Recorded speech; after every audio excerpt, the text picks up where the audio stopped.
यदि आप तंत्र मंत्र यंत्र साधनाओं, टोटकों तथा शास्त्रों में कही गई ज्ञानवर्धक जानकारी के माध्यम से अपना जीवन सफल बनाने के इच्छुक हैं या आप इन चीजों में रुचि रखते हैं, तो आप हमारे चैनल मंत्र का जीवन को दिखाए गए तरीके से सब्सक्राइब बटन को दबाकर इसे सब्सक्राइब अवश्य करें तथा इसके बाद बेल या घंटे के आइकन को दबाना ना भूलें। इससे हमारे चैनल में अपलोड की गई कोई भी नई यूट्यूब वीडियो की जानकारी आप तक आसानी से सूचना या नोटिफिकेशन के माध्यम से आपके मोबाइल या कंप्यूटर पर पहुंच जाएगी।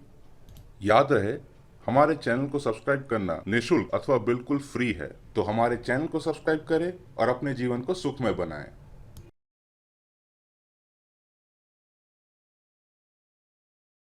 नमस्कार दर्शकों, इस वीडियो में मैं आगे जो वशीकरण विधि बताने जा रहा हूँ वो अब तक इस चैनल में बताई गई वशीकरण प्रयोगों से पूरी तरह से भिन्न है।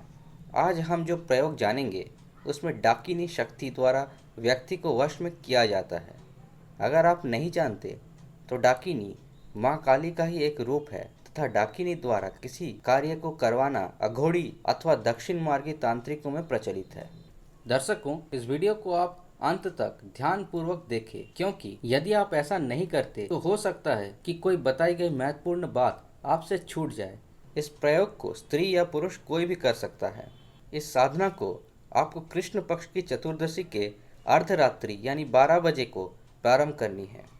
ये साधना आपको किसी सुनसान जगह जैसे नदी, तालाब का तट, वन, खेत इत्यादि में करनी है। यदि ऐसी कोई जगह आपके आसपास उपलब्ध ना हो तो आप इसे अपने घर के छत, पिछवाड़े या आंगन में भी कर सकते हैं। लेकिन इस बात का ध्यान जरूर रखें कि आपकी साधना काल में उस जगह आपके अलावा दूसरा कोई व्यक्ति न आए न जाए। दूसरे शब्दों में, आपको यह साधना करते हुए कोई दूसरा व्यक्ति ना देख सके।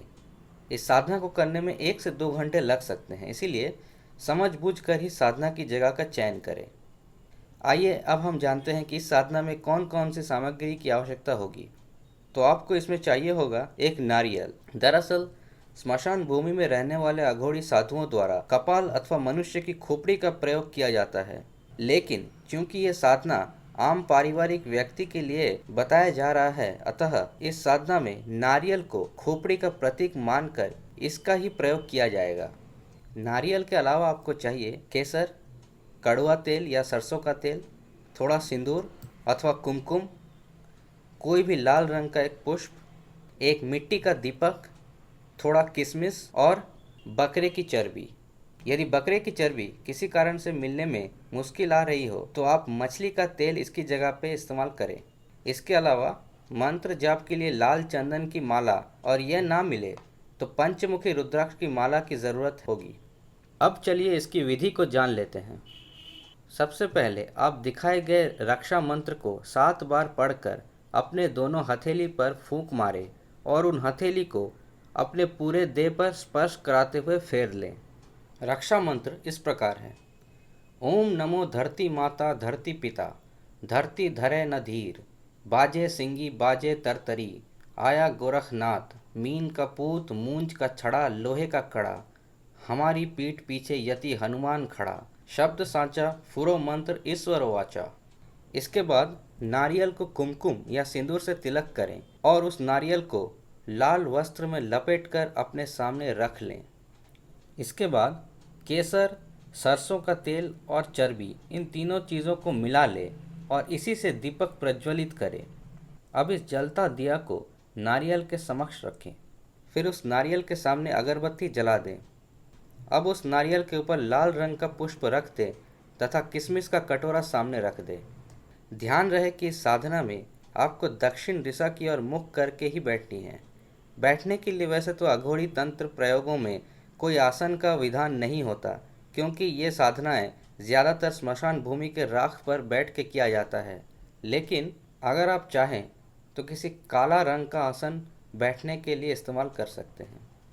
इतना करने के पश्चात अब आपको दिखाए गए मंत्र को 1008 बार जप करना है। मंत्र इस प्रकार रहा: ओम क्रीम क्रीम क्रीम क्लीम ह्रीम ऐं डाकिनी हुम हुम हुम फट स्वाहा।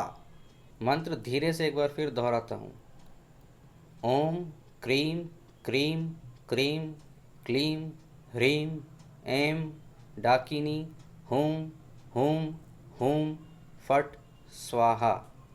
अब ध्यान से सुनिएगा।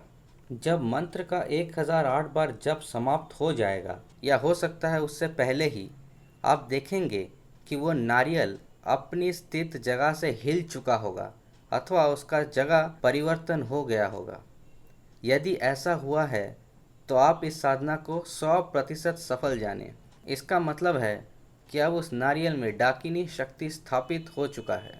अगले दिन साधना में उपयुक्त हुए सारे चीज़ों को सिवाय उस नारियल के किसी पीपल वृक्ष के पास वाले ज़मीन में गाड़ दें। इसके पश्चात उस नारियल को फोड़कर उसका पानी जिस भी इंसान, स्त्री या पुरुष को किसी तरह पिलाया जाएगा, वो 7 जन्मों तक आपकी हो जाएगी या हो जाएगा। इस नारियल के पानी को या तो आप सीधे उस व्यक्ति को पिला दें या फिर किसी खाने के वस्तु में मिलाकर उस व्यक्ति को आप दे सकते हैं। नारियल का पानी निकाल लेने के पश्चात उस नारियल को किसी कुआं, सरोवर या नदी इत्यादि में बहा दें, लेकिन ध्यान रहे कि भूल कर भी इस नारियल को किसी खुले स्थान पर ना छोड़ दे जहां पक्षी या कोई जानवर इस नारियल को मुंह मार सके। अब इस साधना से जुड़े कुछ विशेष बातें जो आपको ध्यान में रखनी है। सबसे पहला, भले ही इस साधना में मांस का प्रयोग हुआ हो, लेकिन प्रयोग वाले दिन आपको खुद को मांसाहारी भोजन लेना वर्जित है। इसके अलावा साधना वाले दिन पूर्णतः ब्रह्मचर्य का पालन करें। यदि आप स्त्री हैं तो मासिक के दौरान ये साधना ना करें। और सबसे महत्वपूर्ण बात, इस साधना को करने से पूर्व रक्षा मंत्र को पढ़ना अति आवश्यक है। तो ये था दर्शकों एक अति गोपनीय डाकिनी महावशीकरण प्रयोग। यदि आपको इस प्रयोग से जुड़े किसी सवाल को पूछना है तो कृपया उन्हें कमेंट बॉक्स पर पोस्ट करें। और यदि आपको ये वीडियो अच्छा लगा तो इसे लाइक और शेयर ज़रूर करें। अब मुझे आज्ञा दें। ओम नमः शिवाय।